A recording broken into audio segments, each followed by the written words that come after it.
The Boys of Winter, 1987, is a satirical work of fiction by Wilfrid Sheed, a British-American author known for his critical essays.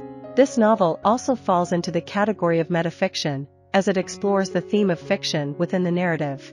The story revolves around a literary community, with the protagonist, Jonathan Oglethorpe, serving as a writer and book editor-publisher in New York. Jonathan is a middle-aged, divorced man with a sharp sense of humor and wit. He spends his summers in the Hamptons and retreats there during winter weekends as well. His circle of friends, who can also be seen as frenemies, consists of 4 writers. Cecily Woodruff is a popular writer whose works Jonathan consistently publishes, while Ferris Fender is a Civil War historian and a manly homosexual.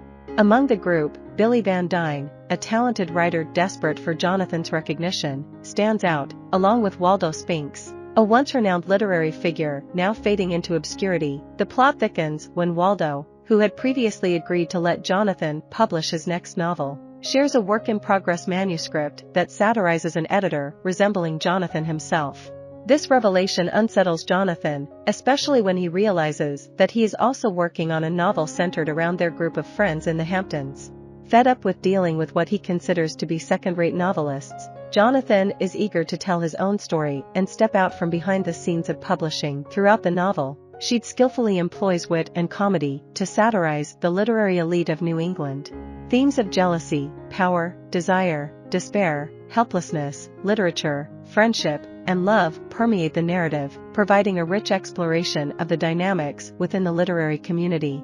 Waldo's novel throws a wrench into Jonathan's plans, leading to a series of challenges and emotions that he must confront throughout the narrative of The Boys of Winter.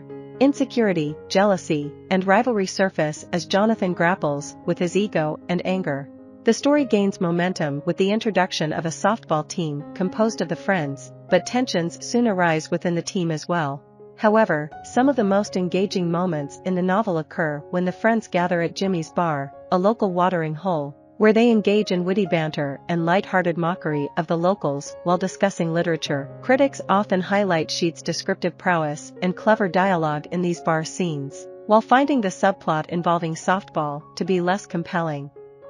One significant plot development occurs when a prominent Hollywood director, Marty Hearthstone, visits the Hamptons.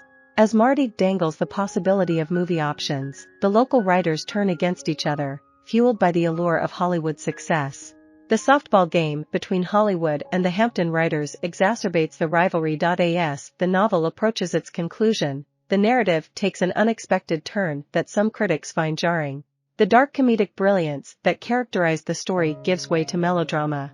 Waldo's self-destructive behavior, driven by a rejection from a movie producer, and Jonathan's growth and eventual commitment to Cecily are major outcomes that stretch believability due to the character's lack of sufficient development. Despite perceived flaws, Sheed's narrative skillfully captures the vivid and comical depiction of infighting and jealousy within the literary community. As he suggests, the struggles between editors, agents, and writers form a prominent theme, with writers perceiving themselves as the hard-working individuals while agents and editors seemingly reap the financial rewards of their labor.